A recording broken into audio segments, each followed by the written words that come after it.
স্বামীকে নাম ধরে ডাকা যাবে কিনা এবং আমার স্বামী আমাকে কোন নামে ডাকলে বা কিভাবে সম্বোধন করলে আল্লাহ খুশি হবেন, খুব ইম্পর্টেন্ট একটা বিষয়। এটা নিয়ে অনেক আগে মনে হয় আমি আলোচনা করেছিলাম, প্রায় 2-3 বছর আগে। আবার প্রশ্নটা এসেছে, আমি এই জন্য আলোচনা করার চেষ্টা করছি।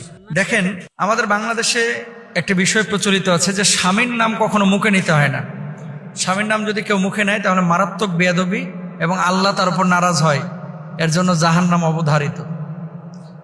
এটা হচ্ছে 1 নম্বর চাপা, মিথ্যা কথা। 2 নম্বর আরেকটা বিষয় আছে যে হাদিসের মধ্যে আছে আল জান্নাতু তাহতা আকদামিল উম্মাহাত, মায়ের পায়ের নিচে সন্তানের বেহেশত।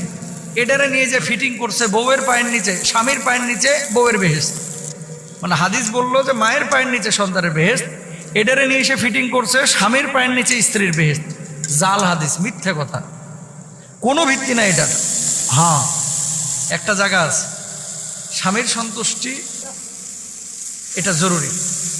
কোন স্ত্রীর উপরে যদি কোনো স্বামী সন্তুষ্ট থাকে তাহলে আল্লাহ তাআলা সেই স্ত্রীর উপরে সন্তুষ্ট থাকে।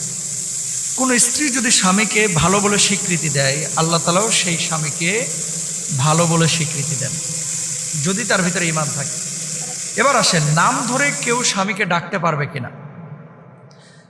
আরব বিশ্বে এটা প্রচলিত আছে এবং সূরা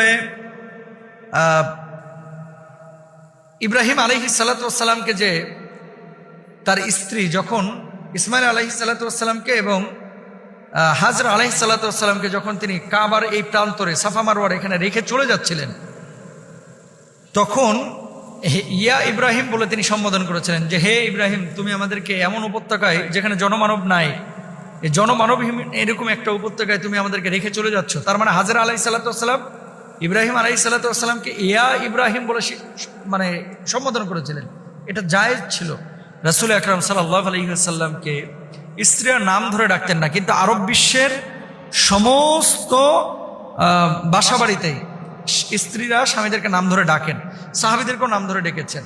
আম্মা জান আয়েশা সিদ্দিকা রাদিয়াল্লাহু তাআলা আনহা যখন নবীজির সামনে আসতেন, নবীজি কখনো কখনো উপাধি দিয়ে ডাকতেন। কি বলতেন? হুমায়রা বলতেন, লাল পাখি, লাল ফুল, হ্যাঁ আয়েশা বলতেন।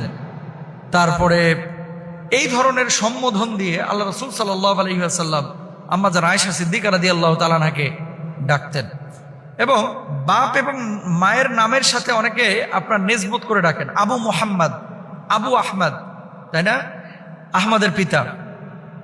তারপরে দেখবেন উম্মে হানি, উম্মে কুলসুম, মানে কুলসুমের মা। এইভাবে বাপ মার সাথে সম্বোধন করেও কিন্তু অনেকে ডাকে। তো বাংলাদেশে এটাকে কেন খারাপ দৃষ্টিতে